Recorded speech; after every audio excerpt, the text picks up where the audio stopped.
आपका पसंदीदा channel radio उड़ान अ फ्लाइट ऑफ लाइफ। हम सुनने जा रहे हैं न्यूज बुलेटिन, जिसमें सुनेंगे बीते हफ्ते से जुड़ी सभी बड़ी खबरों को। सबसे पहले नजर डालते हैं हेडलाइंस पर। कर्नाटक सरकार ने दत्तात्रेय पीठ अधिसूचना की जारी, हाईकोर्ट के समक्ष किया जाएगा पेश। भारतीय बंदरगाह विधेयक 2022 का मसौदा जारी, समृद्धि मार्ग से 75% व्यापार, कम समय में व्यापार करना है मकसद। पहली स्वदेशी अंतरिक्ष निगरानी वेधशाला की घोषणा, अंतरिक्ष रूप से उत्तराखंड में किया जाएगा स्थापित। विदेशी मुद्रा प्रबंधन नियम 2022 जारी, डिफॉल्टर्स की संख्या निकाली जाएगी, बसख्त प्रावधानियां। ग्रेट इंडियन बस्टर्ड की अंडे देने वाली प्रवृत्ति में बदलाव, प्रोटीन युक्त भोजन है जिम्मेदार। अब फतरा करेंगे खबरों के विस्तारपूर्वक वर्णन की। पोर्ट बिल राज्य व्यवस्था के बारे में चर्चा करते हैं। सरकार ने भारतीय बंदरगाह विधेयक 2022 का मसौदा जारी कर दिया है। व्यापार में लगने वाले समय को कम करना इसका मकसद है। 1908 का भारतीय बंदरगाह अधिनियम ब्रिटिश हितों के अनुरूप था। मौजूदा अधिनियम की प्रासंगिकता पर सभी तरह के सवाल उठते जा रहे हैं।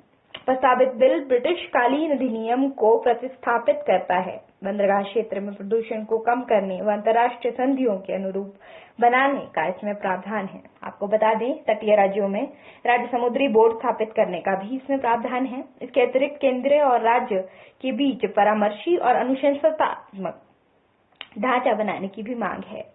गैर प्रमुख बंदरगाह क्षेत्रों के प्रबंधन एवं नियंत्रण संबंधी नियम बनाने की इसमें बात की जा रही है। आपको बता दें, समुद्र तट के इष्टतम उपयोग करने के उपाय भी इसमें शामिल है।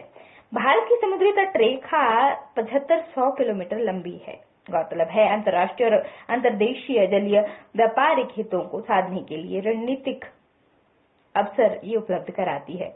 इसी के साथ मात्रा में कुल व्यापार का लगभग 95% समुद्री मार्ग से व्यापार संपन्न होता है। इसी के साथ मूल्य का लगभग 65% समुद्री परिवहन द्वारा भी संपन्न होता है।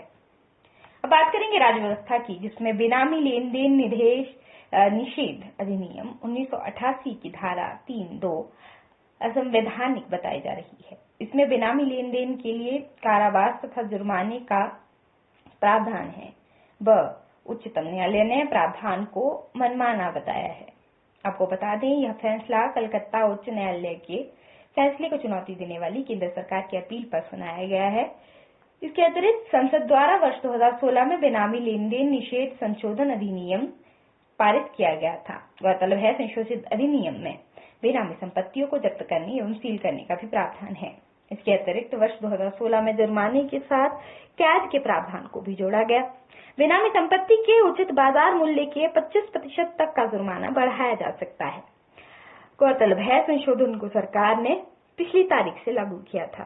इसके अतिरिक्त बेनामी संपत्ति के पुराने मामलों में अब 2016 के अधिनियम के अंतर्गत कार्यवाही नहीं हो सकती। पहली बार वर्ष 1998 में बेनामी लेन देन निषेध अधिनियम को संसद द्वारा पारित किया गया था। अधिनियम को कठोर बनाने के मकसद से 2016 में इसका संशोधन हुआ था। आपको बता दें, अधिनियम का आधिकारिक नाम बेनामी समव्यवहार प्रतिषेध अधिनियम भी है। बेनामी संपत्ति का मतलब उस संपत्ति से है जिसकी कीमत किसी और ने चुकाई हो, लेकिन नाम किसी दूसरे व्यक्ति का लगा हो। जानने लायक बात यह है कि आमतौर पर इस तरह की संपत्ति की पत्नी, बच्चों या किसी रिश्तेदार के नाम पर खरीद फरोख्त होती है, जिससे ये संपत्ति बेनामदार कहलाई जाती है। दत्ता पीठा से संबंधित राज्य व्यवस्था में सूचना ये है, राज्य सरकार द्वारा जारी अधिसूचना कर्नाटक हाईकोर्ट के समक्ष पेश हो चुकी है। इसके अतिरिक्त राज्य कैबिनेट उप समिति की सिफारिशों की एक प्रति भी पेश की गई है। यह अधिसूचना दत्तात्रेय स्वामी पीठ की प्रबंधन समिति में सदस्यों की नियुक्ति आवेदन हेतु जारी हुई है। आपको बता दें, हिंदू और मुसलमानों को लेकर एक प्रबंधन समिति गठित करने का राज्य सरकार ने निर्देश दिया था। इसके अतिरिक्त प्रबंधन समिति में एक हिंदू पुजारी और एक मुस्लिम मुजाबर को नियुक्त करने का प्रावधान था। हिंदू धार्मिक संस्थान और धर्मार्थ बंदोबस्ती अधिनियम 1997 के तहत समिति का गठन हुआ था। कर्नाटक स्थित दत्तापीठ कई वर्षों से विवाद का कारण रहा है। दत्तात्रेय के नाम पर एक हिंदू मंदिर है। सूफी संत बाबा बुदन के नाम पर एक दरगाह वह कर्नाटक के चिकमंगलूर जिले के पश्चिमी घाट में बाबा बुदनगिरी पहाड़ियों में स्थित है। बाबा बुदन 16वीं सदी के एक सूफी संत हैं। इसके अतिरिक्त बाबा बुदन अरब से आए थे। आपको बता दें, साल 2021 में कर्नाटक हाई कोर्ट का आदेश था कि एक से अधिक धार्मिक स्थलों के पूजा स्थल के लिए विशेष व्यवस्था की आवश्यकता है एवं केवल एक धर्म को पूजा का अधिकार देना धार्मिक अधिकार का उल्लंघन है। इसके अतिरिक्त न्यायालय ने राज्य सरकार से एक हिंदू पुजारी नियुक्त करने का आदेश दिया था। न्यायालय के आदेश का पालन करने के लिए स्थापित की गई थी एक उप समिति। सुप्रीम कोर्ट ने भारतीय ओलंपिक संघ की यथास्थिति को बरकरार रखा है। भारतीय ओलंपिक पर आने वाले खतरे को दूर करना इसका मकसद बताया जा रहा है। आपको बता दें, दिल्ली हाई कोर्ट ने 3 सदस्यीय प्रशासक समिति गठित की थी। इस भारतीय ओलंपिक संघ के मामलों को संभालने का कार्य करती थी। इस निर्णय के खिलाफ सुप्रीम कोर्ट में दायर कई याचिकाएं हैं। विश्व खेल निकाय COA सहित किसी भी गैर निर्वाचित निकाय को मान्यता नहीं देता। थर्ड पार्टी इंटरफेरेंस का हवाला देते हुए भारत को प्रतिबंधित किया जा रहा है। 2012 में भारतीय ओलंपिक संघ को इंटरनेशनल ओलंपिक कमेटी ने निलंबित किया था। 2010 में दिल्ली हाईकोर्ट में एक PIL राहुल मेहरा द्वारा दायर की गई थी। IOA सहित दूसरे राष्ट्रीय से खेल संघ को स्पोर्ट्स कोड का पालन करना चाहिए। ऐसा नहीं करने पर उनको शक्तियों को सस्पेंड भी किया जा सकता है। दिल्ली हाईकोर्ट ने IOA की कमियों को उजागर करते हुए कई ऑर्डर पास किए थे। दिल्ली हाईकोर्ट ने हाल ही में निर्णय सुनाते हुए IOA के अधिकारियों को सस्पेंड किया था। 3 सदस्यीय COA की नियुक्ति पूर्व न्यायाधीश अनिल R दवे, SY कुरैशी एवं विकास स्वरूप COA में ये सब शामिल किए गए थे। बात करें विज्ञान एवं प्रौद्योगिकी की। नई दिल्ली में NSS सम्मेलन 2022 का आयोजन हुआ। आपको बता दें, गृह मंत्री ने NAFIS का उद्घाटन किया था। NAFIS को NCRB द्वारा विकसित किया गया है। गौरतलब है, मामलों के त्वरित निपटान के लिए NAFIS को विकसित किया गया था। NAFIS डेटाबेस में अपराध और संबंधित अपराधी की उंगलियों के निशान से जुड़े आंकड़े दर्ज होते हैं। राष्ट्रीय स्तर पर अपराधियों के फिंगरप्रिंट को इकट्ठा करके केंद्रीय सूचना भंडारण बनाया जाता है।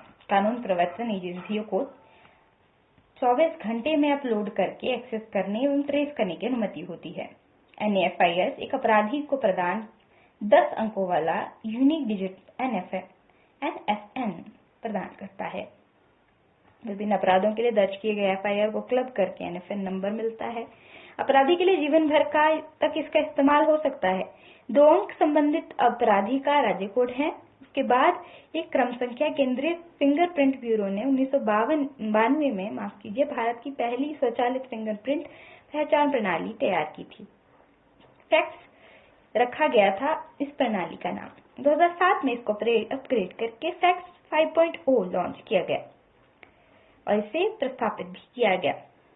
इंडिया अब एक पहली ऑब्जर्वेटरी स्थापित करने वाला है स्पेस एक्टिविटी पर। यह वेधशाला कहलाएगी। इसकी घोषणा हो चुकी है। यह वेधशाला उत्तराखंड के गढ़वाल क्षेत्र में स्थापित की जाएगी।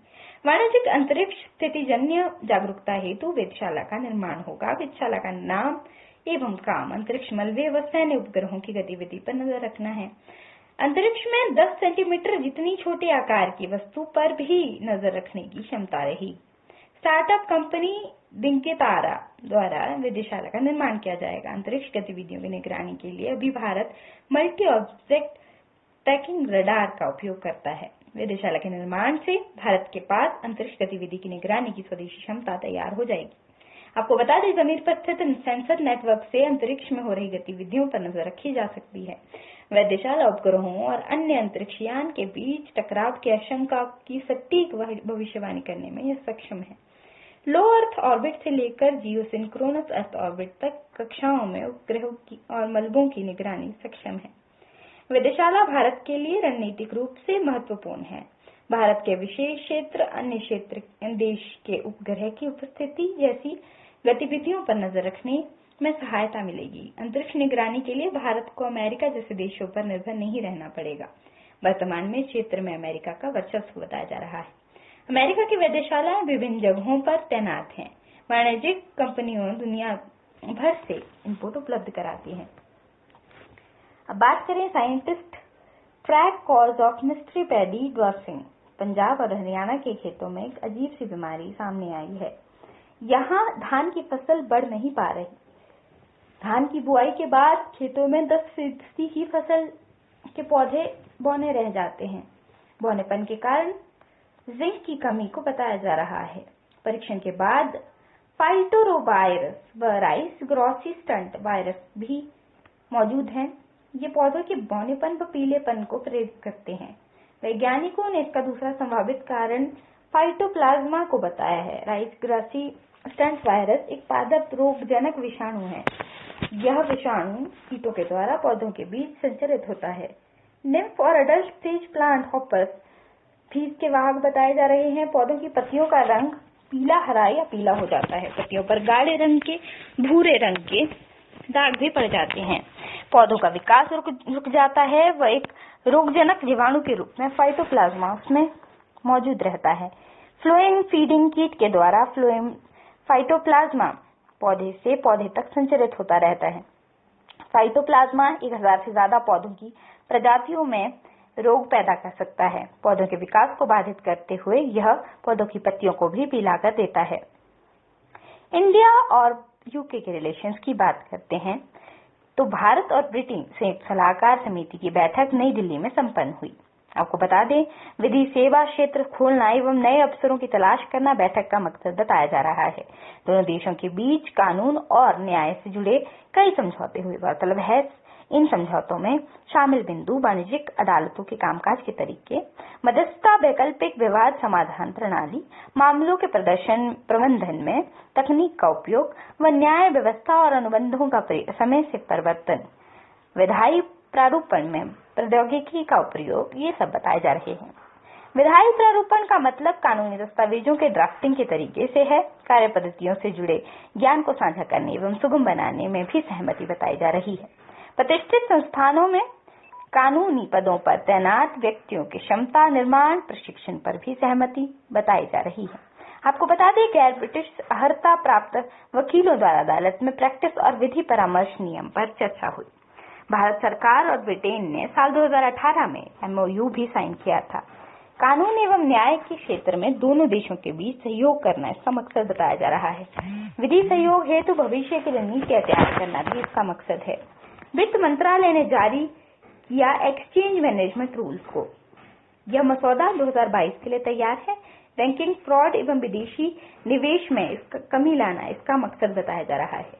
को बता दें, विदेशी निवेश, विदेशी अचल संपत्ति के अधिग्रहण एवं हस्तांतरण के मौजूदा कानून इसमें शामिल रहते हैं। नए नियम में विलफुल डिफॉल्टर्स पर कड़ी नजर रखी जाएगी। गौरतलब है, विदेशी निवेश से पहले NOC लेना अनिवार्य होता है। अगर व्यक्ति का बैंक खाता NPA की कैटेगरी में हो तो बैंक से विलफुल डिफॉल्टर के रूप में चिन्हित किया जाना चाहिए। अगर व्यक्ति किसी वित्तीय सेवा नियामक या जांच एजेंसियों के दायरे में है तब भी ऋणदाता या संबंधित जांच एजेंसी द्वारा 60 दिन के भीतर NOC के न देने पर माना जाएगा अप्रूवल। आपको बता दें, विदेशी निवेश से पहले विदेशी इकाई की वार्षिक प्रदर्शन रिपोर्ट 31 दिसंबर तक जमा होती है। कॉर्पोरेट अंतिम ऑडिट बैलेंस शीट के निवल मूल्य से 50% से अधिक निवेश नहीं कर सकते। आपको बता दें, निवासी व्यक्ति रिजर्व बैंक की LRS योजना के तहत ODI कर सकता है। वह एक व्यक्ति एक साल में $2,50,000 तक का ODI कर सकता है। नाबालिग सहित सभी निवासी व्यक्तियों को चालू या पूंजी खाता या दोनों में निवेश करने की अनुमति रहती है। गौरतलब है कि निवासी व्यक्ति के विदेशी निवेश को विदेशी मुद्रा प्रबंधन विनियम 2004-2015 द्वारा नियंत्रित किया जाता है। निवासी का अर्थ नागरिक और गैर नागरिक व्यक्ति दोनों होता है। WII के वैज्ञानिकों ने कुछ अहम बातों का खुलासा किया है। ग्रेट इंडियन बस्टर्ड के अंडे देने की प्रवृत्ति में कुछ बड़े बदलाव देखे गए हैं। सदी के अधिक के इतिहास में यह पक्षी केवल एक ही अंडा देते थे। इनमें 2 अंडे देने की प्रवृत्ति अब देखी गई है। जैसलमेर के डेजर्ट नेशनल पार्क में इन लुप्तकाय पक्षियों के एक्स सिटू प्रजनन के दौरान वैज्ञानिकों ने यह देखा। मानसून के मौसम में अतिरिक्त प्रोटीन युक्त भोजन को इसका कारण बताया गया है। जैसलमेर में बारिश की मात्रा में एक साल 20 मिलीमीटर का इजाफा हुआ। अतिरिक्त प्रोटीन की प्राप्ति से अंडों की संख्या दोगुनी हो गई है। घास के मैदान की प्रमुख प्रजाति यह मानी जाती है। चारागाह परिस्थिति का प्रतिनिधित्व करने के लिए भी यह प्रसिद्ध है। सरकार ने WII के सहयोग से साल 2019 में यह प्रजनन परियोजना शुरू की थी। इसकी अधिकतम आबादी राजस्थान और गुजरात तक सीमित है। विद्युत लाइनों के टकराव, शिकार, आवास में कमी और कृषि विस्तार के कारण पक्षियों का अस्तित्व खतरे में बताया जा रहा है। प्यू रिसर्च सेंटर ने एक शोध में प्रकाशित किया है कि शोध भारत की जन्म लिंगानुपात से संबंधित है। भारत के चयनात्मक लिंगानुपात को लेकर राहत की खबर सामने आई है। आपको बता दें, जन्म के समय भारत का लिंगानुपात थोड़ा सा सामान्य हुआ है। गौरतलब है, बच्चियों की भ्रूण हत्या में काफी गिरावट देखी गई है। भ्रूण हत्या भारत की जनानिकी की सबसे बड़ी समस्या है। प्यू रिसर्च सेंटर के मुताबिक भारत में बेटों को लेकर पूर्वाग्रह या बेटे के जन्म की चाहत में कमी देखी गई है। भारत में साल 2010 में मिसिंग बच्चियों की औसत वार्षिक संख्या लगभग 4.8 लाख है। साल 2019 में यह बच्चियों की संख्या घटकर 4.1 लाख हो गई है। मिसिंग का मतलब महिला चयनात्मक गर्भपात से है, जिसके चलते लड़कियां दुनिया में नहीं आ पाती। वैश्विक स्तर पर लड़कों के जन्म की संख्या लड़कियों की तुलना में अधिक है। प्रति 100 बालिकाओं की तुलना में लगभग 105 बालक हैं। भारत के लिए 1960 के दशक के पहले यह स्थिति थी। 1971 में भारत में गर्भपात को वैधता मिली। 1980 के दशक में अल्ट्रासाउंड की शुरुआत हुई। लिंग चयन मामलों में इससे तेजी देखने को मिली। भारत का शिशु लिंगानुपात तेजी से घटकर 108 बालकों की तुलना में 100 बालिकों तक पहुंच गया।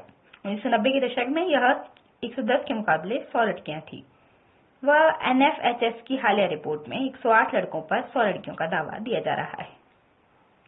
GWEC और MEC इंटेलिजेंस ने एक रिपोर्ट जारी की है, जिसका शीर्षक भारतीय पवन ऊर्जा बाजार परिदृश्य 2022 से 26 बताया जा रहा है।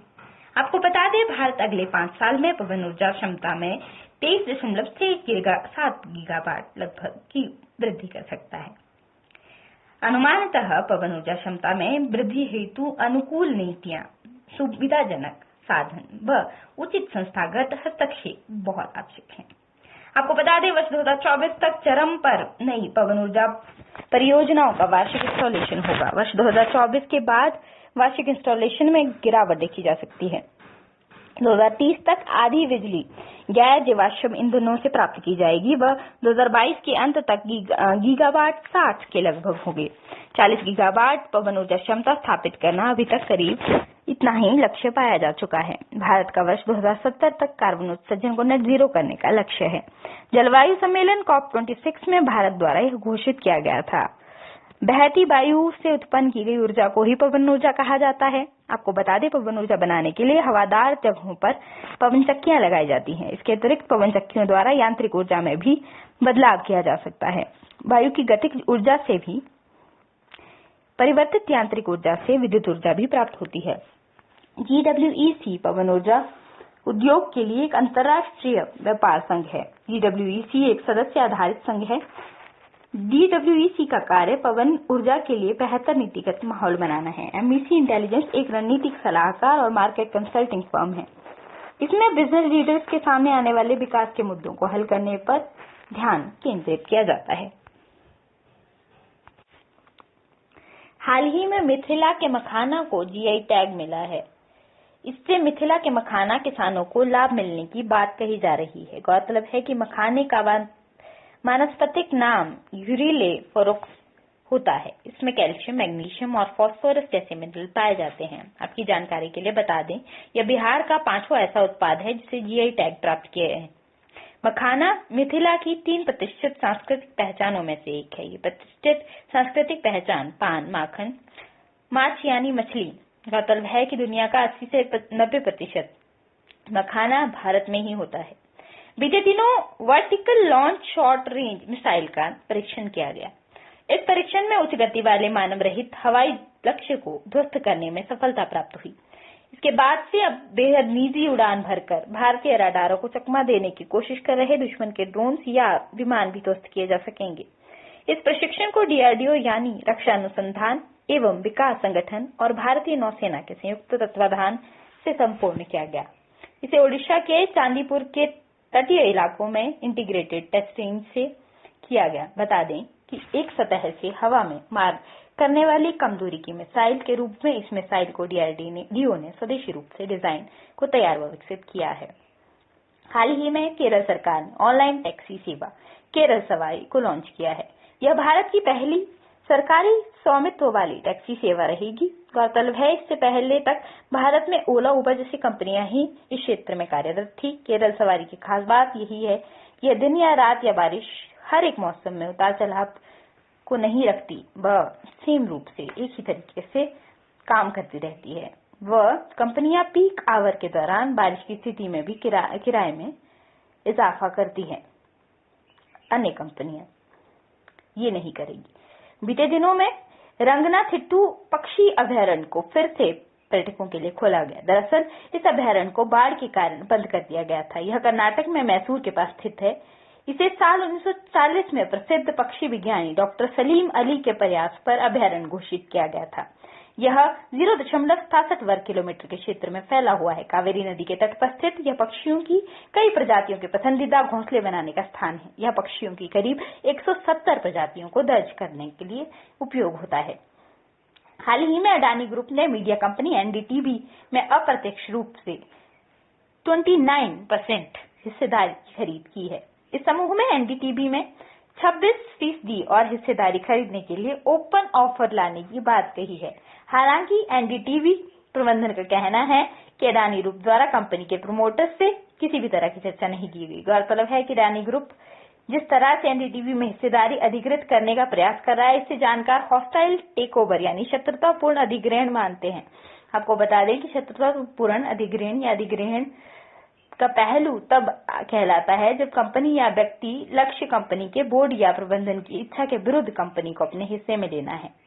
हाल ही में भारतमाला परियोजना के तहत आधुनिक मल्टी मॉडल लॉजिस्टिक्स पार्क के तेजी से विकास के लिए एक त्रिपक्षीय मसौदा तैयार किया गया। यह मसौदा राष्ट्रीय राजमार्ग लॉजिस्टिक प्रबंधन लिमिटेड, भारतीय अंतर्देशीय जलमार्ग प्राधिकरण और रेल विकास निगम लिमिटेड के बीच हुआ है। इसका उद्देश्य माल ढुलाई को केंद्रीकृत करना एवं अंतर्राष्ट्रीय मानकों के अनुरूप लॉजिस्टिक्स लागत को सकल घरेलू उत्पाद के 14% से घटाकर 10% पर लाना है। हाल ही में कृष्णमूर्ति सुब्रमण्यन IMF यानी अंतर्राष्ट्रीय मुद्रा कोष में भारत की ओर से कार्यकारी निदेशक के रूप में इन्हें नियुक्त किया गया। कृष्णमूर्ति सुब्रमण्यम की नियुक्ति 1 नवंबर 2022 से 3 साल की अवधि के लिए या अगले आदेश तक रहेगी। आपको बता दें कि कृष्णमूर्ति सुब्रमण्यम भारत के पूर्व CEA यानी मुख्य आर्थिक सलाहकार रह चुके हैं। गौरतलब है कि IMF के कार्यकारी निदेशक को संबंधित निर्वाचन क्षेत्र में शामिल देशों का प्रतिनिधित्व करने वाले राज्यपालों द्वारा चुना जाता है। विश्व जल सप्ताह 2022 का आयोजन 23 अगस्त से 1 सितंबर तक किया जा रहा है। इस साल इसकी theme seeing the unseen the value of water है। इसे हर साल अगस्त के अंतिम सप्ताह में मनाया जाता है। विश्व जल सप्ताह का मकसद वैश्विक जल मुद्दों एवं अंतर्राष्ट्रीय विकास से संबंधित चिंताओं के प्रति जागरूकता पैदा करना है। 1951 में स्वीडन की राजधानी स्टॉकहोम में यह जल संगोष्ठी के रूप में इसकी शुरुआत हुई थी। हाल ही में विक्रांत पोत के निर्माण के बाद भारत उन चुनिंदा देशों में शामिल हो गया है जिनके पास स्वदेशी विमान वाहक पोत को डिजाइन करने के साथ उनके निर्माण की भी क्षमता है। विक्रांत को भारतीय नौसेना की शाखा नवल डिजाइन निदेशालय द्वारा डिजाइन किया गया। कोचिन शिपयार्ड लिमिटेड में यह बनाया गया। यह कंपनी का नाम है। हाल ही में पूर्व जर्मन चांसलर एंजेला मर्केल को यूनेस्को शांति पुरस्कार से सम्मानित किया गया। उनको यह पुरस्कार शरणार्थियों को शरण देने के लिए दिया गया। बता दें, इस पुरस्कार का आधिकारिक नाम फेलिक्स हॉफवुड बर्गनी यूनेस्को पीस प्राइज है। आपकी जानकारी के लिए बता दें, 1989 से हर साल उन व्यक्तियों, संगठनों या संस्थानों को यह प्रदान किया जाता है जिन्होंने शांति के और इसे सुरक्षित करने के लिए विशेष प्रयास किए। इसी तरह से सुनिश्चित करते हैं अपना कार्यक्रम। आज के इस कार्यक्रम में बस इतना ही। अगले हफ्ते फिर मिलेंगे इसी तरह की ताज़ातरीन, बड़ी और सभी प्रकार की खबरों से। और आप सब जुड़े रहिए हमारे चैनल के साथ। Radio Don, a flight of life.